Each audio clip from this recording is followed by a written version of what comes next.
동안 주의 은혜 가운데 평안하셨습니까? 옆에 사람 인사합시다. 사랑합니다. 축복합니다. 박 집사님 인사하지 말라고 막 이렇게.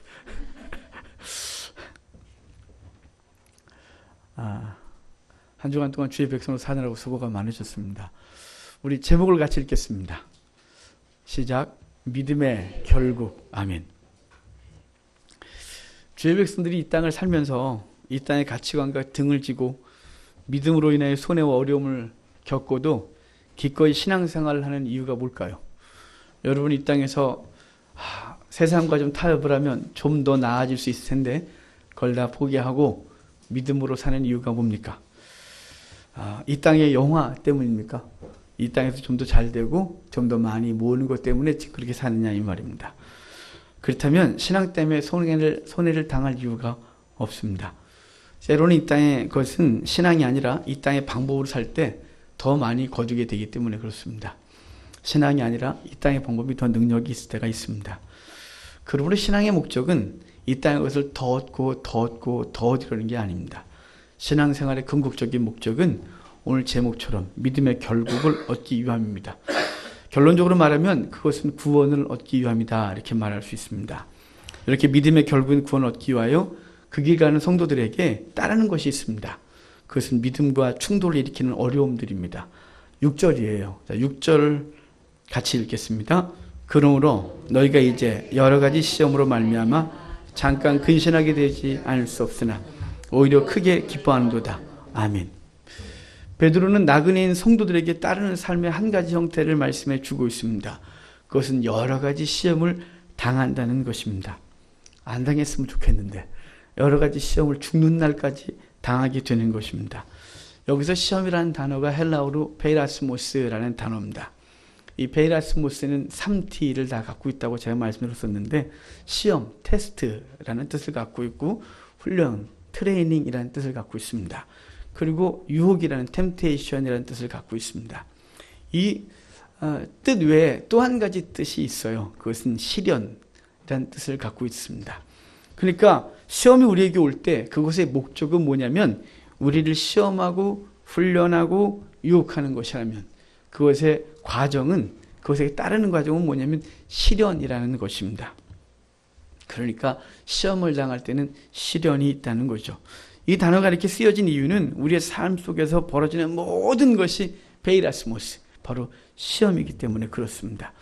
그래서 본문에 뭐라 그래요? 여러 가지 시험이래요. 야고보도 그렇게 말했거든요. 여러 가지 시험. 이렇게 베드로도 야고보도 이렇게 말해요. 누구는 베드로가 야고보서가 먼저 쓰여졌기 때문에 베드로가 야고보의 서신을 본받았다, 흉내냈다 이렇게 말하지만 아니요, 그렇게까지 말할 건 없고 당시 사람들이 갖고 있는 그 어려움들 속에서 이 사도들은 이 베이라스모스 여러 가지 시험을 얘기를 하고 있는 것이에요.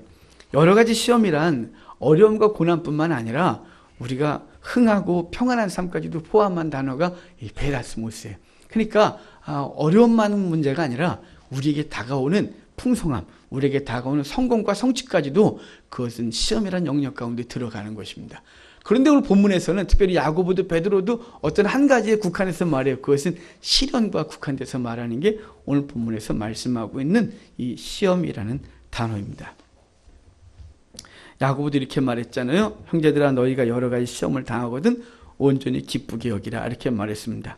사단은 우리의 삶 가운데 온갖 어려움들을 허락합니다. 사단이 우리에게 시험을 주는 건 우리를 유혹하여 넘어지게 하고 세상으로 돌이키게 하려고 하는 목적을 갖고 있습니다.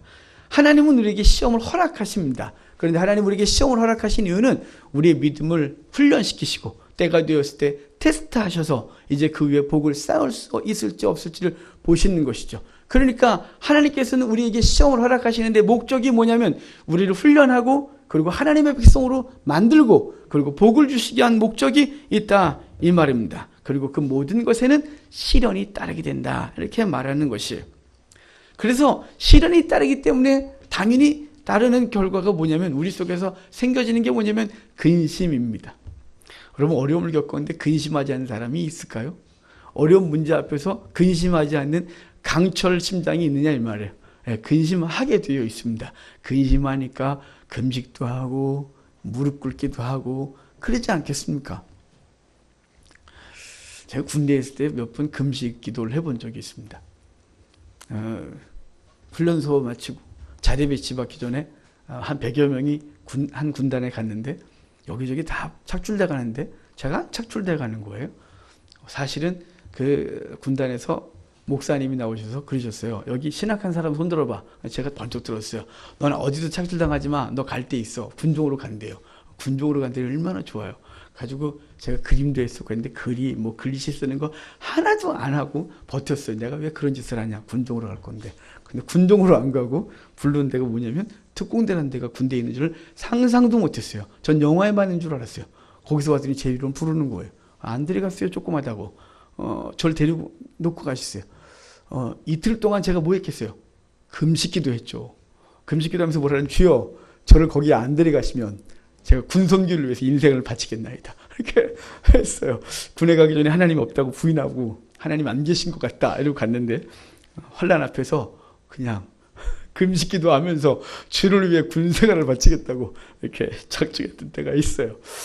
예, 어려움이 오면 근심이 됩니다. 그리고 어떻게든지 해결하려고 무릎을 꿇습니다. 그런데 베드로가 이렇게 말하잖아요. 너희가 여러 가지 시험을 만나면 근심하게 되는데 근심을 이렇게 한정된 언어를 앞에 붙였어요. 잠깐 근심이래요. 잠깐 근심을 당할 거라고 말하는 거예요. 초대교회 순교사를 이렇게 보면 초대교회 순교사를 읽다 보면 이래요. 순교하면서 순교하기 전에 성도들끼리 서로 격려하는 말이 있어요. 잠깐이라고. 이 시간이 지나면 하나님 품에 안긴다고. 견디라고. 잠깐이라고. 이렇게 얘기하면서 그들은 순교를 감당했어요. 한국의 이상 목사님이라고 북한에 성경을 보급하시던 목사님이 계세요. 지금은 그분이 어떻게 사역을 하시는지 잘 모르겠습니다만 제가 신학생 때 그분이 한참 사역을 하는데 그분이 간증을 하신 적이 있어요. 북한에 가서 자기가 은혜를 베푼다고 생각하고 갔었는데 어느 날 너무 큰 은혜를 받고 돌아왔다고 하는 간증을 하셨어요. 그분의 테이프를 차에서 운전하다가 들었는데 그 간증을 듣다가 엉엉 울어서 운전할 수가 없을 정도의 간증을 하셨는데 뭐냐면 그분이 거기서 성경을 전하는데 어느 마을에 갔는데 그리스도인들이 순교한 얘기를 해주는 거예요. 그들이 6.25 때 믿음을 지키겠다고 산속에 숨어 들어갔답니다. 깊은 산에 숨어 들어갔는데 그 나라에서 도로를 건설하다가 그들이 숨어있는 공동체가 발견이 되고 그들이 그 공사 현장에 다 나왔답니다. 그래서 그 짐승같이 다 되어 있었겠죠. 동굴에 숨어 살고 그랬었으니까요. 그래서 그들을 정체를 알고 그들에게 말했답니다. 예수님을 부인하면 안 믿겠다고 하면 살려주겠다는데 아무도 안 하니까 아이부터 어린애까지 바닥에 눕히고 이렇게 불도저로 앞에 세웠습니다. 그래서 불도저 시험을 걸고 앞으로 막 전진하는데 맨 뒤에 있던 어른이 그 아이에게 이렇게 말했습니다. 얘야 조금만 참아라.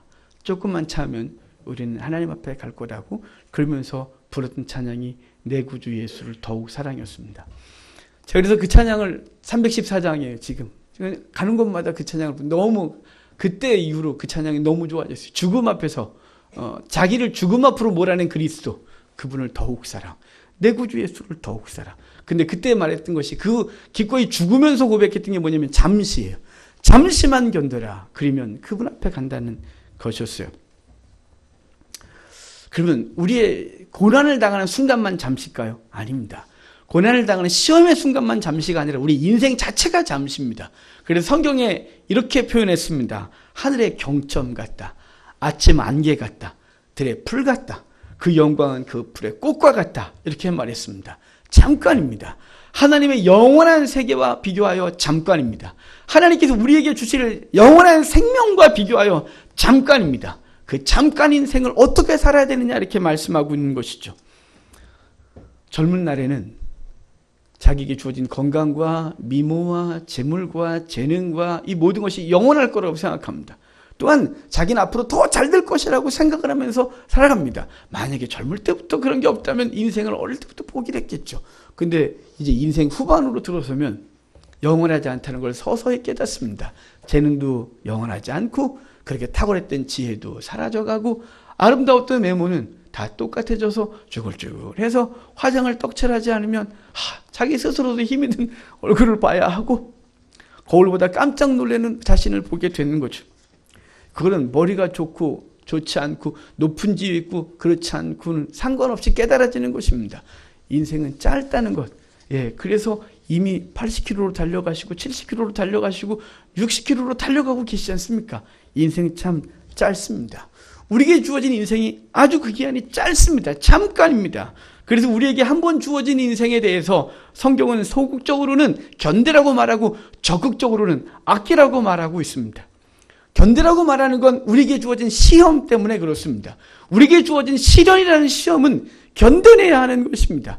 적극적으로 아끼라고 하는 것은 엑사고라조마이라는 헬라어로 세월을 아끼라 이렇게 말했는데 대가를 지불하고 사서 뭘 할까요? 하나님께서 주어진 사명 감당하라고 하는 것이.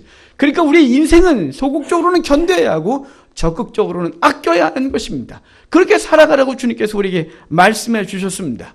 요한은 요한계시록에서 이 시험에 대한 시련에 대해서 한 상징적인 단어를 썼습니다. 바로 그것은 666이라는 단어입니다.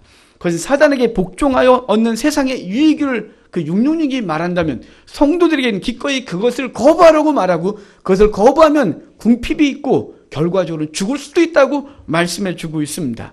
이러한 때 하나님은 성도들에게 666을 받지 말라고 하면서 뭐라고 했냐면 그것을 받지 않으려면 인내가 필요하다고 말하는 거예요. 견뎌야 한다고 말하는 거죠. 이 땅의 가치관과 싸워야 하고 이 땅에서 주는 그 시련을 버텨서 믿음을 지키기 위한 견뎌야 하는 것이, 그 견딤이 어디까지 가냐? 자금 이후로 그리스도 안에서 죽는 자는 복이 있다고 말해서 믿음의 인내는 때로는 죽음까지도 감당해야 된다고 말씀해 주고 있는 것이, 이렇게 믿음을 지키기 위해서 고난을 당한 성도들에게 주어진 기간을 요한계시록에서는 사흘반이라고 말해요. 3년 반, 1260일, 사흘반 이렇게 말하는데 왜 사흘반이라고 말했냐면 잠깐 고난이에요. 성도들이 이 땅에서 당하는 환난과 죽음은 잠깐 고난이에요. 세상에 비난을 받고 부끄러움을 당하고 수치를 당하는 시간은 잠깐이라는 사실을 기억하셔야 하는 것입니다. 고난은 잠깐만 있는 것이, 그리고 그의 종말론적으로 구원이 완성될 때 현재 당하는 고난과 좋게 비교할 수 없는 영광과 기쁨과 칭찬이 우리 가운데 있다는 사실을 기억하시길 바랍니다. 그래서 주의 백성은 환난 속에서도 산 소망을 붙들고 살아가고 있는 거예요. 제가 지난주에 분명히 말씀드렸어요. 산 소망과 죽은 소망의 차이를. 이 땅에 썩어질 것은 죽은 소망, 그리고 영원한 생명을 바라보고 살아가는 사람은 산 소망을 가지고 살아가는 존재라고 분명히 말씀드렸어요.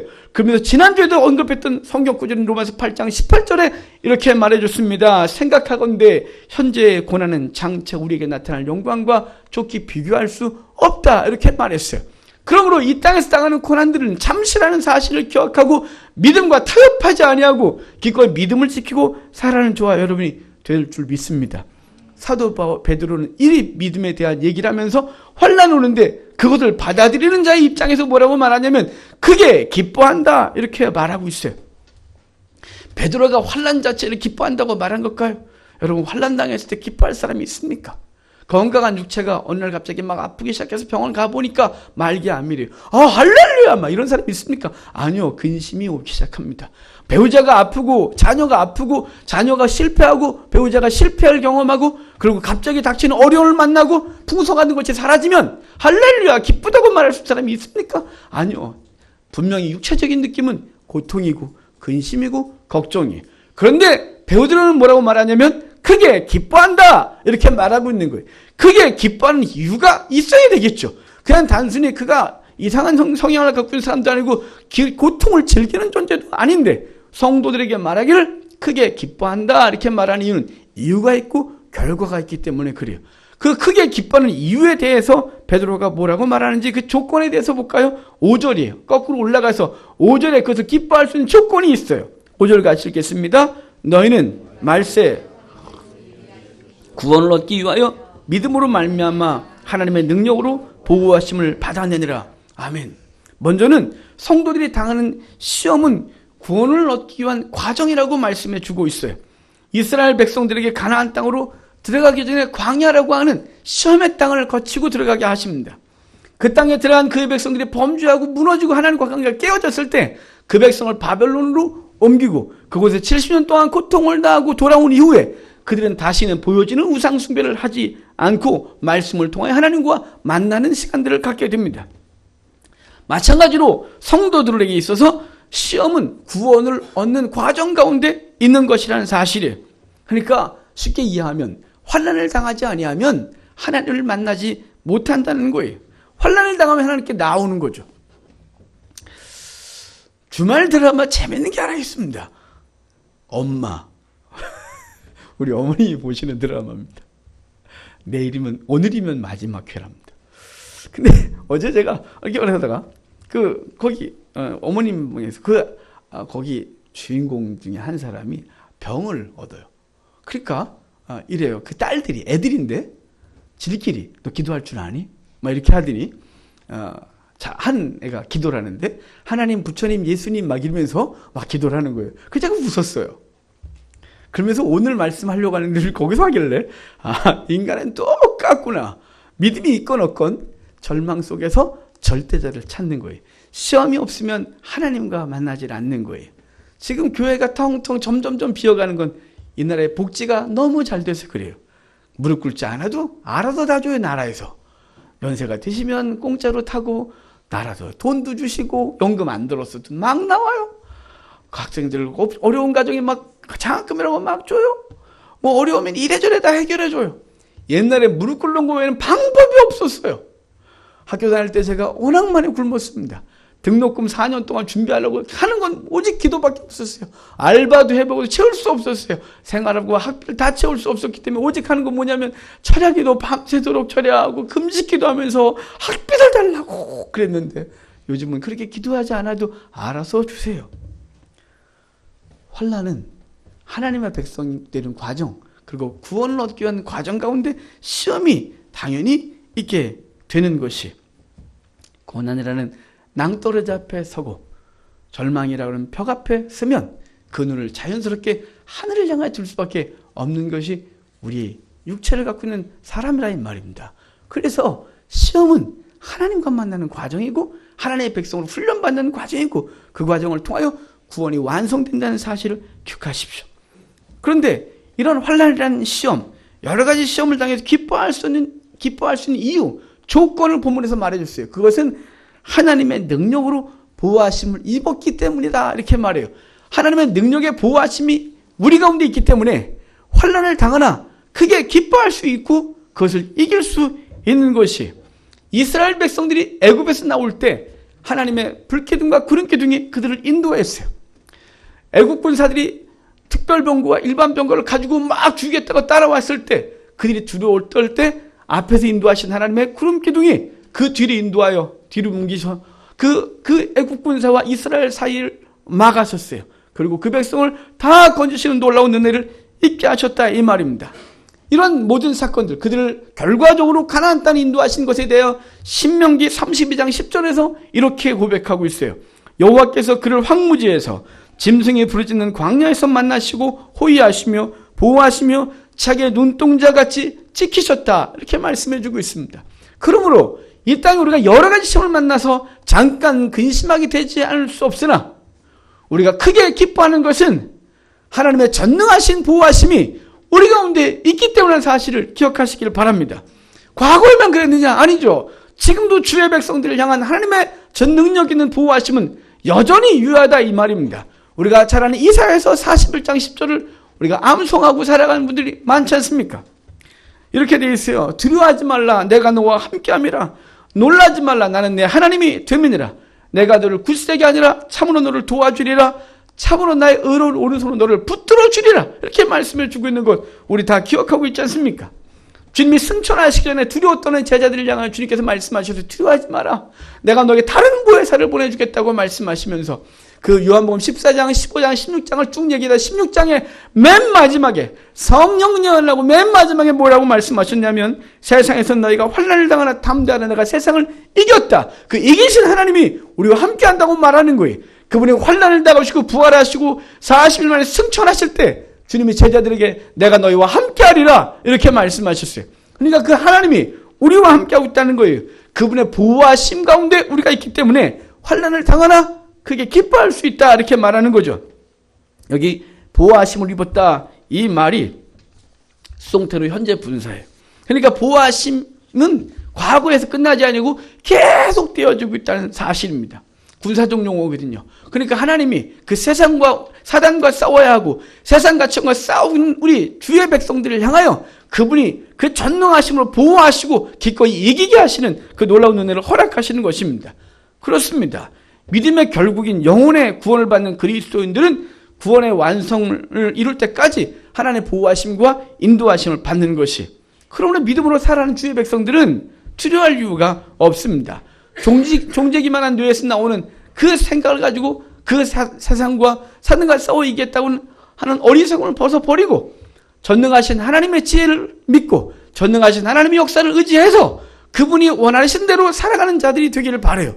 그러면 그분이 이기게 하시는 거예요. 그분이 앞서가시는 것이, 내가 무슨 내 생각으로 내 방법대로 해봐야 넘어지고 실패하고 절망하는 거잖아요. 이미 경험하셨지 않습니까? 그런데도 어리석은 우리들은 이미 경험했음에도 불구하고 또 그 길을 가는 거예요. 또 그 길을 가는 거예요. 어리석은 비둘기 같다 이렇게 말하거든요. 자꾸 실패의 길을 가는 거예요. 이미 경험했으면 그게 아니다. 그러면 이제 결정이 딱 하나밖에 없어요. 전능하신 하나님의 인도하심을 받는 것입니다. 누군가 지난주에 이렇게 말했어요. 믿습니다만 말하지 말고 하나님이 믿을 만한 사람이 되어야 된다, 이런 얘기를 했는데, 사실은 그 얘기는 자기들이 어디 집회에 갔는데, 사역자들인데 어느 집회 갔더니 그 강사 목사님이 목사님들을 향하여 이렇게 말하더래요. 믿습니다만 하지 말라고.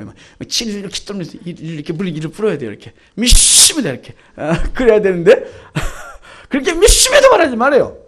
하나님 믿습니다 맨다고 주냐고. 그게 아니라 믿을 만한 사람이 좀 되라고. 하나님이 당신을 신뢰할 수 있게 되면 맡길 거 아니겠냐고. 돈을 주시 없어서 그러지 말고, 돈을 맡았을 때 하나님 앞에서 어떻게 쓸 줄 아는 자가 되고, 재능을 맡겼을 때 재능을 어떻게 쓸 줄 아는 사람이 되고, 시간을 맡기면 그 시간을 어떻게 쓸 줄 아는 사람이 되고, 그에게 명예를 주면 그 명예를 통해 어떻게 하나님을 할 수 있는 사람이 되어야 되는데, 맡기면 엉뚱한 짓을 하니 너 어떻게 주리? 이렇게 그 강사가 그랬대요. 내가 그 얘기를 들으면서 맞네요 그랬어요. 믿는 자들이, 여러분, 우리에게 하나님이 원하시는 사람들이 되는데, 여러분, 우리의 뇌에서 나오는 종지기만 한 생각 갖고 살지 말고 전능하신 하나님 보호하시는 믿고 그분이 인도하시는 대로 그분을 믿고 따라가는 우리가 되기를 바랍니다. 믿는 자들이 시험을 당해도 크게 기뻐할 것에 대한 결과가 있어요. 어떤 결과가 따르기 때문에 기뻐하느냐? 그 결과가 7절에서 말씀해줘요. 자, 7절입니다. 같이 읽겠습니다. 너희 믿음의 확실함은 없어질 금보다 더 귀하여 예수 그리스도께서 나타나실 때 칭찬과 영광과 존귀를 얻게 할 것이니라. 아멘. 베드로는 먼저 여러 가지 시험을 당한 성도들의 믿음을 금보다 더 귀하다 이렇게 평가해 주고 있습니다. 금보다 더 귀하다고 하시면서 비교한 것은 시험을 당하고 있는 고난받는 성도들의 삶에 대한 얘기래요. 이렇게 고난받는 성도들은 베드로는 평가하기를 불로 연단받고 있다 이렇게 말해줘요. 얼마나 시험을 당할 때 어려우면 불로 연단받는 것 같다고 얘기를 하고 있을까요? 여러분 이미 경험하셨죠? 불로 연단받는 것 같은 것. 지금 이렇게 말씀하시는 분들 계실지 몰라요. 난 지금도 불로 연단받고 있다. 이렇게 시련을 당하면 불로 연단받는 것 같아요. 추울 것 같아요. 차라리 그냥 오늘 잠자리에 들면 내일 안 일어났으면 좋겠어요. 그게 우리가 주의 백성들이 이 땅에서 당하는 환난을 표현하는 것이겠죠.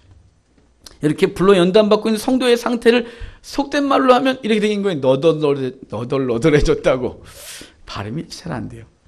세상 가치관과 싸우고 정권에 박혀와 싸워야 하고 박해 속에서도 숨지 않고 믿음의 삶을 살면 복음을 증거해야 되기 때문에 성도들은 환난받게 되어 있는 거예요.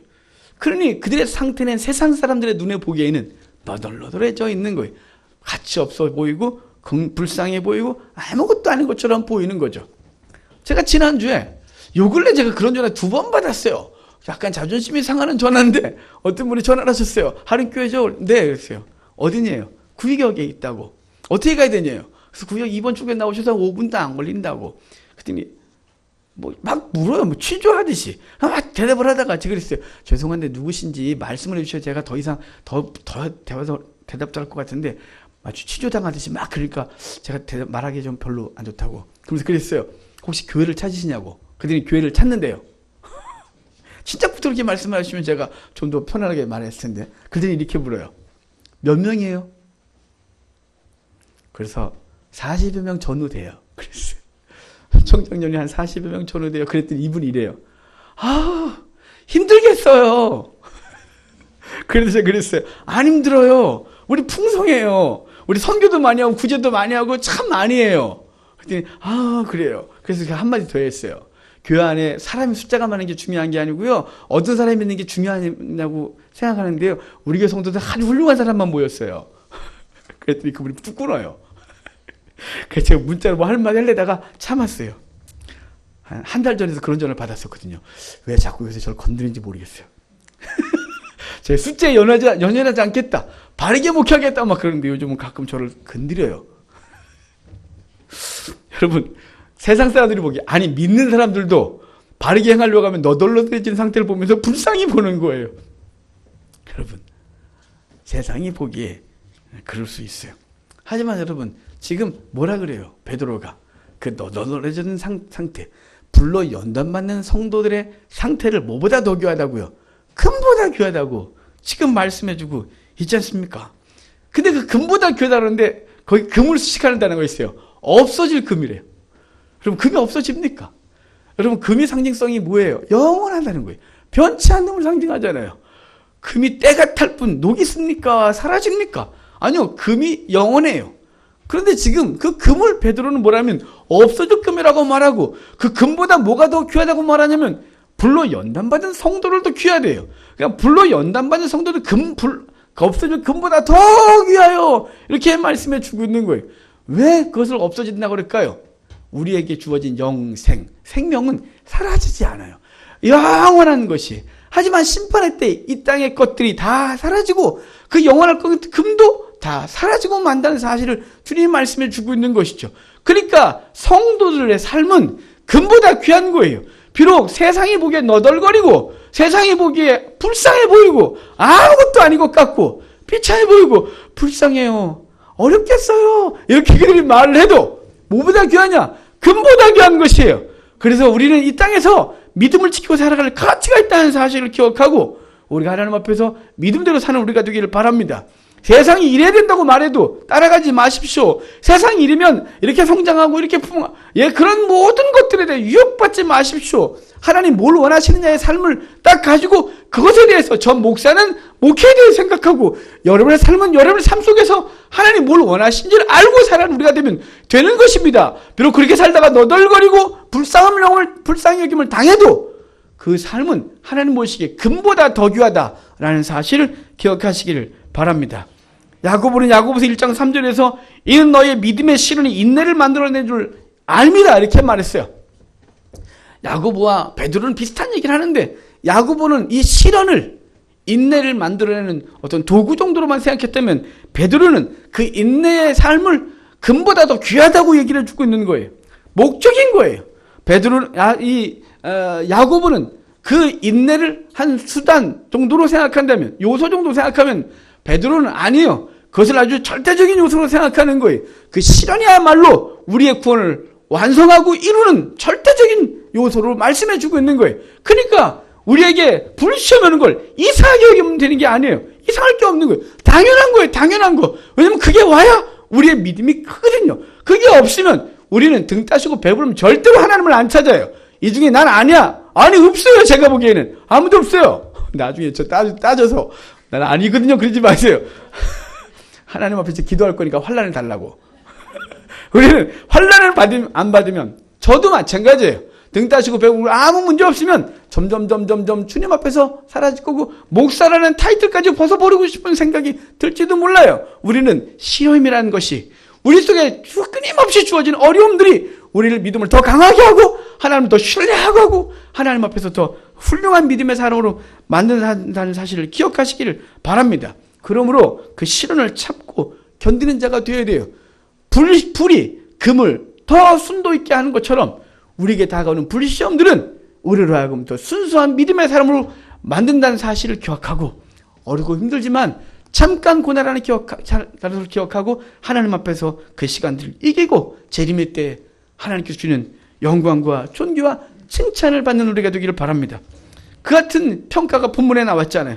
그래서 거기 이것은 관념제거나 또는 우리를 위로하려고 하는 말이 아니라 실제로 말하는 거예요. 예수 그리스도께 나타나실 때 칭찬과 영광과 존귀를 얻게 하는 것이라고 말합니다. 예수 그리스도께 나타나실 때란 종말론적으로 그리스도가 재림하실 때를 말할 뿐만 아니라 개인적으로는 주님 앞에 서는 것을 말씀하고 있는 것이, 그때 하나님의 보호하심으로 시험을 이긴 성도에게는 칭찬과 영광과 존귀를 얻는 것입니다. 사도 바울도 죽음 앞에서 이것을 관념적이라고 생각하지 않고 실제라고 믿었기 때문에 죽음 앞에 서는 사도 바울은 이렇게 말하는 거예요. 이제 후로는 나를 위해 의의 면류관이 예비되었은즉 주 곧 의로우신 재판장이 그날에 내게 주실 것이며 내게만 아니라 주의 나타나심을 사모하는 모든 자에게도 주실 것이라고 말씀해 주고 있는 거예요. 그냥 관념적인 것이 아니에요. 실제예요. 그것을 진짜 믿고 있는 거예요. 그것은 진짜 우리에게 주어질 것이에요.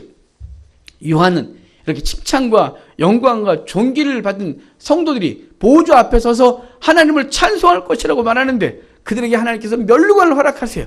그 면류관을 허락한 걸 그들이 벗어서 다시 주 앞에 드리는 장면을 요한계시록 4장에서 묘사하는데, 거기 이렇게 되어 있어요. 24장로들이 보좌에 앉으신 이 앞에 엎드려 세세토록 살아계시는 이에게 경배하고 자기의 관을 보좌 앞에 드리며 이르되 우리 주 하나님이여 영광과 존귀와 권능을 받으시는 것이 합당하오니 주께서 만물을 지으신지라 만물이 주의 뜻대로 있었고 또 지으심을 받았나이다 라고 말하는 거예요. 그러니까 그들은 하나님 앞에서 실제적인 칭찬과 존귀와 영광을 받고, 그것이 자기가 한 것이 아니라 하나님이 보호하시고 그리고 그분의 그 착한 일을 시작하시는 그리스도 예수의 날까지 이루셔서 구원이라는 선물을 주셨기 때문에 내 것이 아니라 주님 것입니다, 주님이 하셨습니다라고 면류관을 벗어 드리는 날을 요한도 보고 이야기했고, 바울도 죽음 앞에서 기대하고 있고, 믿음의 사람들은 다 그러고 있다 이 말이에요. 실제한 것이 그냥 우리를 단지 위로하려고 하는 게 아니란 말입니다. 실제한 것, 이것을 믿고 기꺼이 이 땅에서 믿음의 싸움을 싸운 우리가 되기를 바랍니다. 베드로는 그 초대교회 성도들에게 그 믿음을 칭찬하면서 하나를 더 칭찬해요. 한 가지 더 칭찬하는데, 자 8절입니다. 같이 읽겠습니다. 예수를 너희가 보지 못하였으나 이제도 보지 못하나 믿고 말할 수 없는 영광스러운 즐거움으로 기뻐하니. 아멘. 예수님을 보지 못하나 사랑하는 것을 칭찬하고 있습니다. 베드로는 생각하기를 자신은 주님께 직접 만났고 직접 배웠고 직접 사명받고 그렇기 때문에 사랑하는 것이 마땅하다고 스스로는 여기고 있는데, 아니 지금 자기가 전하는 복음을 듣고 신앙생활하는 그들은 주님을 만난 적도 없고 그분의 말씀을 들은 적도 없고 그분에게 직접 사명을 받은 적도 없는데 그들이 예수님을 사랑하는 거예요.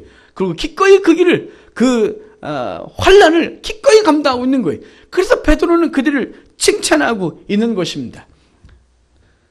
주님께서 부활하셨을 때 그 부활의 현장에 없었던 도마가 이렇게 말하잖아요. 제자들이 예수님 부활했다니까 내가 그분의 예수님의 손에 그 구멍, 그 못자국에 손가락 넣어보고 옆구리에 손가락을 넣어보자면 내가 믿을 수 없다고 했어요.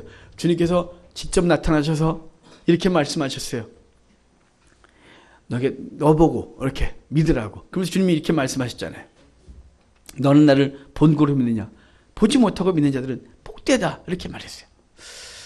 그 말씀은 초대교회를 살아가고 있는 사람들뿐만 아니라 지금 우리에게도 적용되는 거예요. 우리가 언제 봤습니까?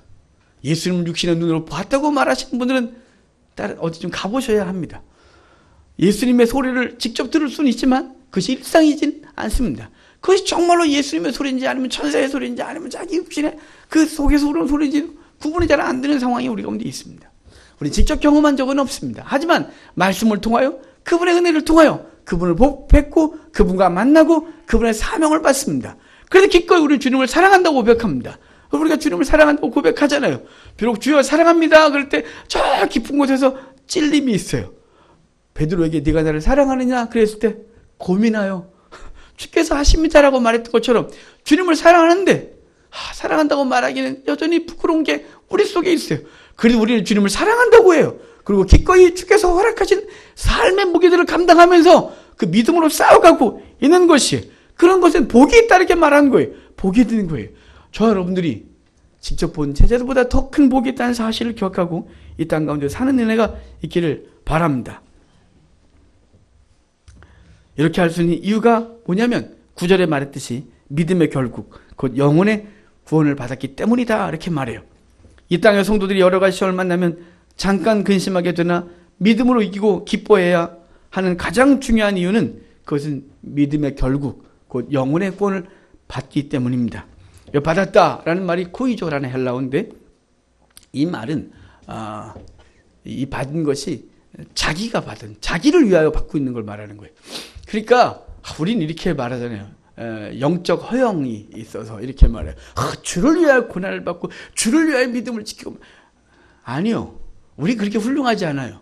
무슨 우리가 주를 위하여, 솔직히 양심에 이렇게 손 여기 얹고 얘기해봐요. 주를 위하여 그러시나? 아니요. 우리의 영혼의 구원, 그것이 혹시나 구원받지 못하고 지옥 갈까봐, 거기다 또 하나님께 내게 복을 주신 것 여기서 사라질까봐 우리는 그러고 있는 거예요. 그래서 여기 받았다라는 코이조가 문법 형태로 자기를 위하여 받고 있는 거예요. 자기를 위해 받는 거 말하는 거예요. 여러분, 우리가 사실은 다 살아가는데 하나님의 영광을 위하여 우리가 말을 하지만 주님은 영광을 스스로 취하는 분이십니다. 우리가 돌린다고 해서 받고 안 돌리면 못 받으시는 분이 아니라 그분을 스스로 취하세요.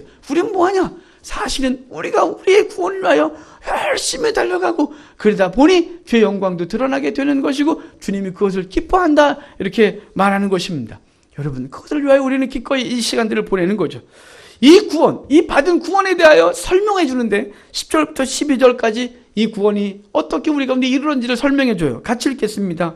이 구원에 대하여는 너희에게 임할 은혜를 예언하던 선지자들이 연구하고 부지런히 살펴서 자기 속에 계신 그리스도의 영이 그 받으실 고난과 후에 받으실 영광을 미리 증언하여 누구를 또는 상고하느라 이 섬긴 바가 자기를 위한 것이 아니요 너희를 위한 것임이 계시로 알게 되었으니 이것은 하늘로부터 보내신 성령을 힘입어 복음을 전하는 자들로 이제 너희에게 알린 것이요 천사들도 살펴보기를 원하는 것이라. 아멘.